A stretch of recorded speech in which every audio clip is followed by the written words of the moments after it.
அத்தியாயம் 115. இவங்க ட்ரிப் போனா போக வேண்டியதானே? இப்ப எதுக்கு நம்மளையே ஸ்டெப்னி மாரி கூடவே இழுத்துட்டு போறானுங்க?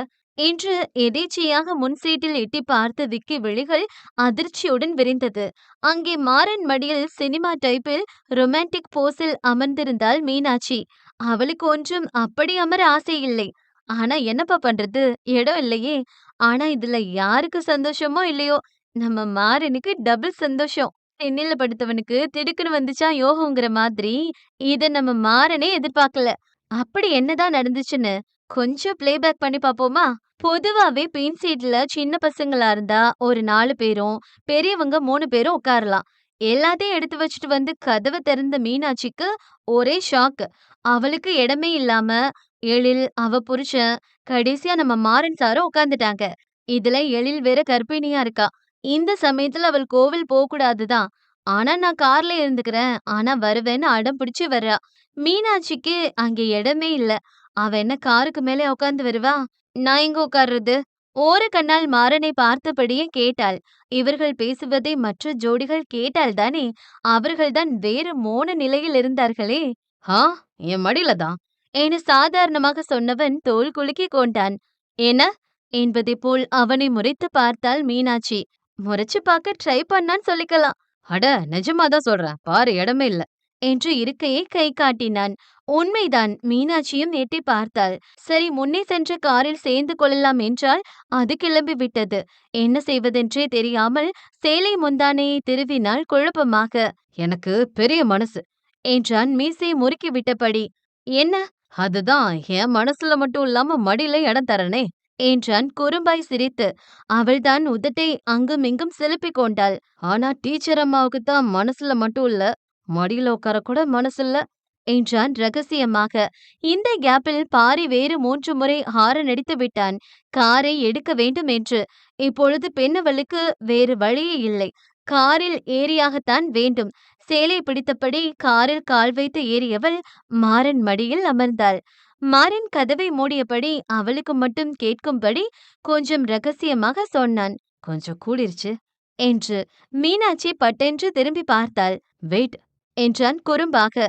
அப்படி ஒண்ணு என்ன சுமக்க வேண்டிய அவசியம் இல்ல. நீங்க வேணும்னா என் மடியில உட்காருங்க என்றாள் மூக்கு சிவக்க. அவனுக்கு சிரிப்புதான் வந்தது. எவ்ளோ வெயிட்டா இருந்தாலும் சுமக்கலான்னு எப்பவோ முடிவு பண்ணிட்டேன். அவள் முகத்தை திருப்பிக் கொண்டாள். இந்த காட்சியைத்தான் விக்கி கண்டான். என்னமோடா, எல்லாரும் என்ஜாய் பண்றாங்க. சரி, நம்ம பாட்டையாவது கேப்போம் என்று அவன் ஹெட்போன் மாட்டிக்கொண்டான். பாரி ஒரு பக்கம் கார் ஓட்டியபடி இன்னொரு பக்கம் அருவியை பார்த்து கொண்டான். ஆனால் அருவியோ கடைக்கண்ணல் கூட அவனை திரும்பி பார்க்கவில்லை. இருவரும் தான் 2 நாளாய் பேசிக் கொள்ளவில்லையே. இவ வேணும்னா பேசலன்னு சொல்லலாம். ஆனா நம்ம பாரி பையன் பேச எவ்ளோ முயற்சி பண்ணான். அவனிதான் முகத்தை ஏறெடுத்து கூட பார்க்கல. அப்படி என்ன கோவம் தானே கேக்குறீங்க? வேற என்ன, பப்ளு தான். அதாவது நம்ம அருவி ஃப்ரெண்டு. அவங்க தான். கட்டுன பொண்டாட்டி மாரி சாப்பிட்டீங்களா? என்ன சாப்பிட்டீங்கன்னு நேரத்துக்கு ஒரு எஸ்எம்எஸ் வந்தா நம்ம அருவிக்கு பொறாம வராதா? இல்ல அத வச்சு சண்டை தான் வராதா? அதான் வந்துருச்சு. அவங்க மெசேஜ் பண்ண நான் என்னடி செல்லம் பண்றது? அவளுக்கு மட்டும் கேட்கும்படி கண்களால் இறைச்சினான். ஏன் எனக்கு மெசேஜ் பண்ணாதீங்கன்னு பட்டுன்னு சொல்ல முடியாதோ? அவளும் விழிகளாலே கேள்வி தொடுத்தாள். அது எப்படி பட்டுன்னு சொல்ல முடியும்? அவங்க மனசு கஷ்டப்படாதா? அத்தனை பேர் முன்னாடி வச்சு என்ன பட்டுன்னு தானே சொன்னீங்க. அப்ப என் மனசு கஷ்டப்படலையோ? அதற்கு மேல் அவன் என்ன பேச முடியும்? கண்களாலே கெஞ்ச வேண்டிய நிலை. முகத்தை கமல்ஹாசனை விட பல மாடுலேஷனில் பாவமாக வைத்து விட்டான்.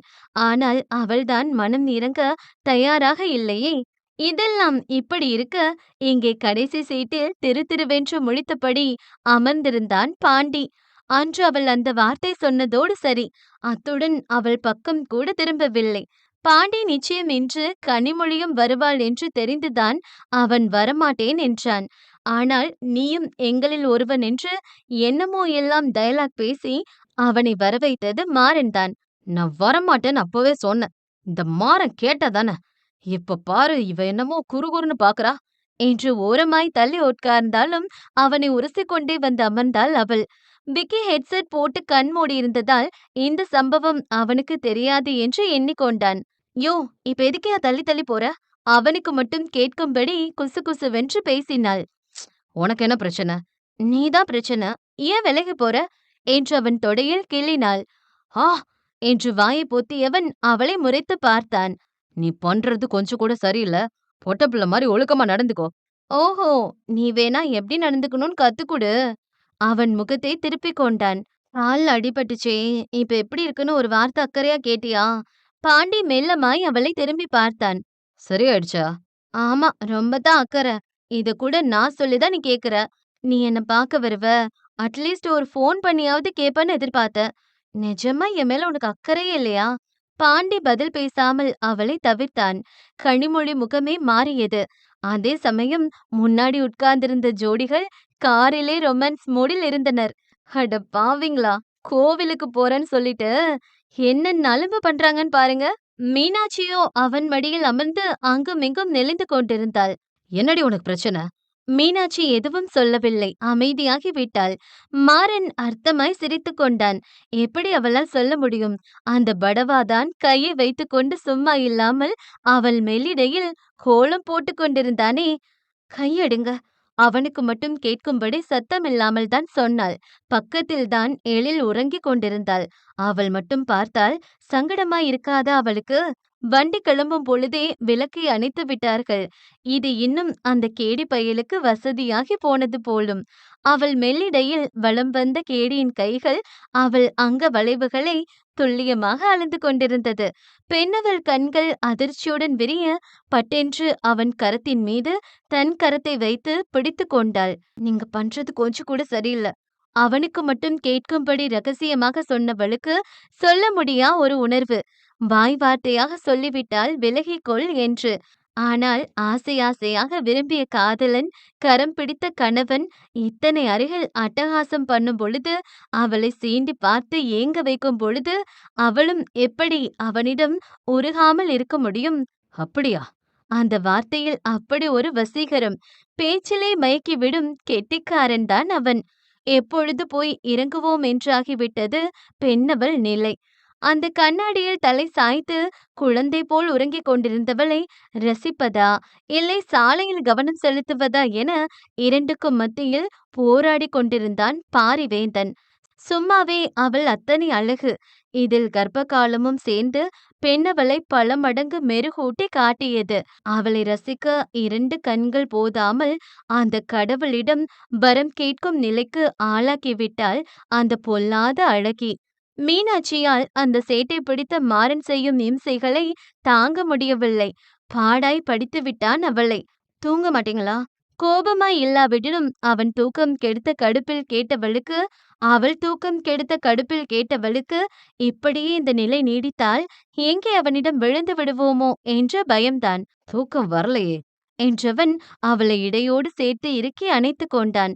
இதில் பெண்ணவள் அவன் மீது வந்து விழுந்தாள். அவன் மீதிருந்து வந்த அதே சோப்பு நறுமணம். ஆழ்ந்து சுவாசித்தவள் கண்களை மூடினாள். இன்னும் அந்த சோப் தான் யூஸ் பண்றீங்களா? அவளையும் மீறி கேட்டுவிட்டாள்.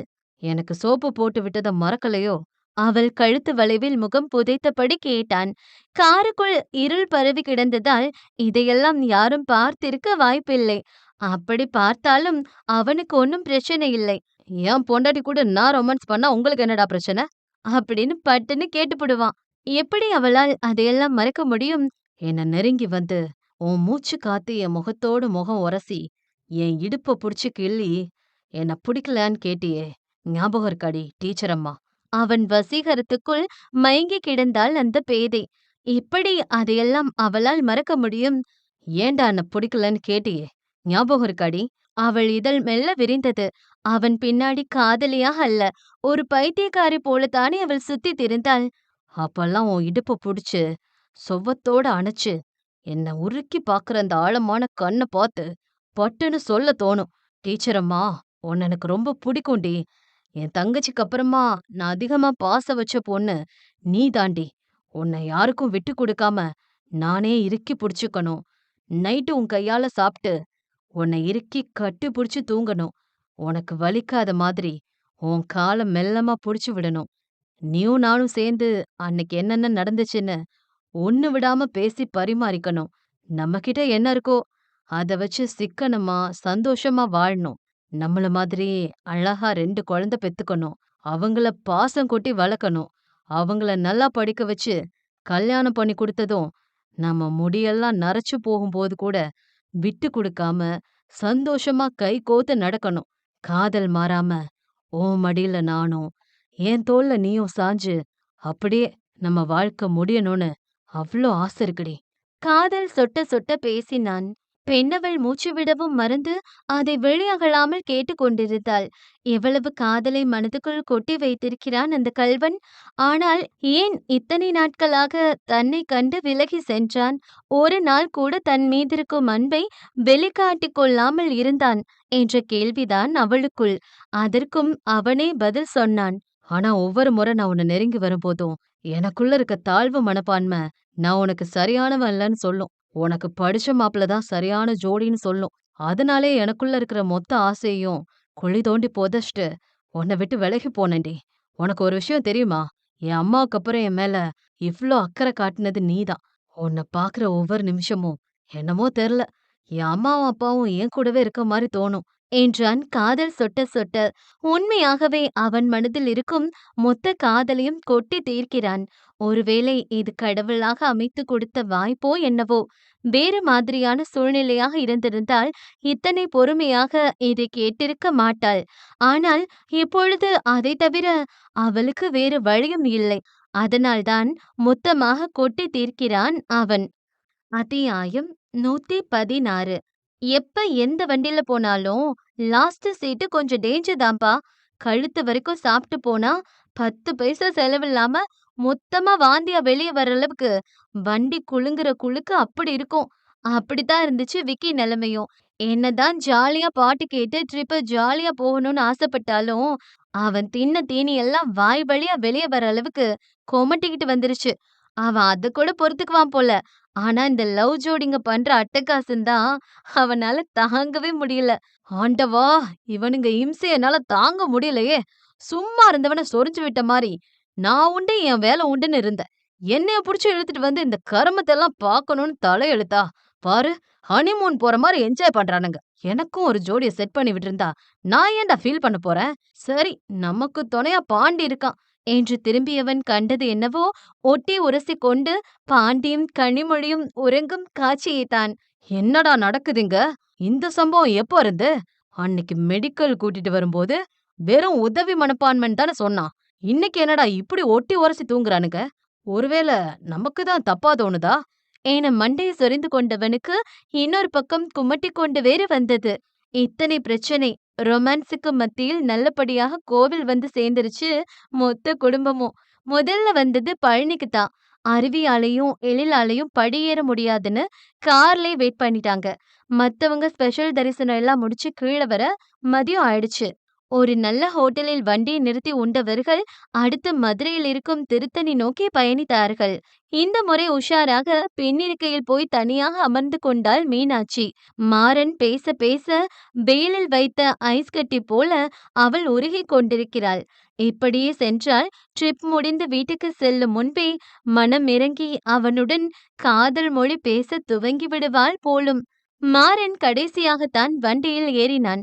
அவனுக்கு தெரியும், தன் மனையாட்டி தனக்கு பயந்து எங்காவது பதுங்கி இருப்பாள் என்று. அவன் எண்ணியது போலவே கடைசி இருக்கையில் கடைசியாக பதுங்கியிருந்தவளைக் கண்டு அவனுக்கு நிஜமாகவே சிரிப்பு வந்துவிட்டது. மாப்ள, என்னடா என் தங்கச்சி பல்லி மாதிரி ஒரு மூலையில போய் ஒட்டிட்டு இருக்குது? அந்த அப்பாவி பிள்ளை என்னடா பண்ண? மாறன் பாண்டியை ஒரு லுக்கு விட்டான். அவ அப்பாவி. ஆமா. போடா, போய் வண்டியில ஏறு, ஏதாவது சொல்லிட போற. இந்த முறை அருவியை தவிர பெண்கள் மூவரும் கடைசி இருக்கையில் ஏறிக்கொள்ள ஆண்கள் நால்வரும் முன்னே ஏறிக்கொண்டார்கள். இப்பொழுது பாண்டி மடியில் விக்கி அமரும் நிலை. பொட்ட பிள்ளைய மட்டும் பகுமானமா மடியில உட்கார வச்சுக்கிட்டான். இந்த தடியனை மட்டும் நான் உட்கார வச்சுக்கணுமா? என்று முணங்கிக் கொண்டான் பாண்டி. அடுத்ததாக திருத்தணிக்கும் பழமுதிர் சோலைக்கும் சென்றவர்கள் திருச்செந்தூர் நோக்கி சென்றனர். வண்டியை டீ குடிப்பதற்காக ஒரு டீக்கடை பக்கமாய் நிறுத்தினர். பாண்டியும் விக்கியும் பக்கத்தில் நின்றுதான் டீ குடித்துக் கொண்டிருந்தார்கள். என்ன தல, நீங்க பார்க்கதான் பால் டப்பா மாதிரி இருக்கீங்க, ஆனா சரியான வெயிட் என்றான் உடலை வளைத்தபடி. விக்கி அவனை ஒரு மாதிரி லுக்கு விட்டான். என்ன தல அப்படி பாக்குறீங்க? சும்மா காமெடி தான் சொன்னேன், கோச்சுக்கிட்டீங்களா? அது இருக்கட்டும், எத்தனை நாளா நடக்குது இந்த கூத்து? எது? புரியாமல் கேட்டான் பாண்டி. பாரி தங்கச்சிக்கு ரூட் விடுறியே அது. டீ குடித்துக் கொண்டிருந்தவனுக்கு பட்டென்று புரையேறி விட்டது. ஐயோ தல, நீயா ஏதாவது கிளப்பி விட்டுறாத, அந்த மாதிரிலாம் எதுவும் இல்ல என்றான் அவன் பயத்தில் உளறிக் கொட்டி. ஹேய் என்று நக்கலாக சிரித்தான் விக்கி. என்ன தல ஒரு மார்க்கமா சிரிக்கிற? நைட்டு முழுக்க நீங்க 2 பேரும் பண்ண அட்டகாசத்த நான் பார்க்கல நினைச்சியா? இல்ல உங்களுக்கெல்லாம் என்னை பார்த்தா எப்படி தெரியுது? 4 ஜோடியும் சாமி கும்பிட வந்தீங்களா இல்ல கில்மா பண்ண வந்தீங்களா? சரி, நீங்க என்ன கருமத்தையோ பண்ணிட்டு போங்க, அது என் பிரச்சனை இல்ல. ஆனா ஒரு சிங்கிள் பையன நடுவுல வச்சுக்கிட்டு நீங்க பண்ற அட்டகாசம் தான்டா எனக்கு காண்டாவுது. அதுவும் நீங்க பண்ண கூத்து மட்டும். அதோ அங்க முன்னாடி சீட்ல ஒய்யாரமா உட்கார்ந்திருக்கானே அந்த பாரி, அவனுக்கு தெரிஞ்சா என்ன ஆகும்னு கொஞ்சம் யோசிச்சு பாரு. தலை ஒரு பக்கம் முண்டம் ஒரு பக்கம் உருண்டு விழுவது போல யோசித்துப் பார்த்தான் பாண்டி. கற்பனைக்கே கபாலம் கலங்கி விடுவது போல இருந்தது. ஆத்தாடி என்று தலையை பிடித்துக் கொண்டான் பாண்டி. தல, சத்தியமா நீ நினைக்கிற மாதிரி இல்ல. நிஜமா அந்த புள்ள மேல எனக்கு எந்த எண்ணமும் இல்ல. அவதான் ஏதோ வயசு கோளாறுல உளறிட்டு இருக்கா. நீ பாட்டுக்கு சந்தடி கேப்ல கோர்த்து விட்டு போயிராத. அப்புறம் அவன் அண்ணன்காரன் என்ன பொளந்துற போறான். உச்சக்கட்ட பயத்தில் உளறி கொட்டியவனைக் கண்டு விக்கிக்கு சிரிப்புதான் வந்தது. சரி சரி, பயப்படாதடா. விட்டா பயத்துல உச்சா போயிருவ போல. நானும் பார்த்தேன். அந்த பொண்ணு உன்னைய சுத்தி சுத்தி வருது. நீ விலகி விலகி போற. ஏன் புடிக்கலையா? பாண்டி மெல்ல திரும்பி பார்த்தான்.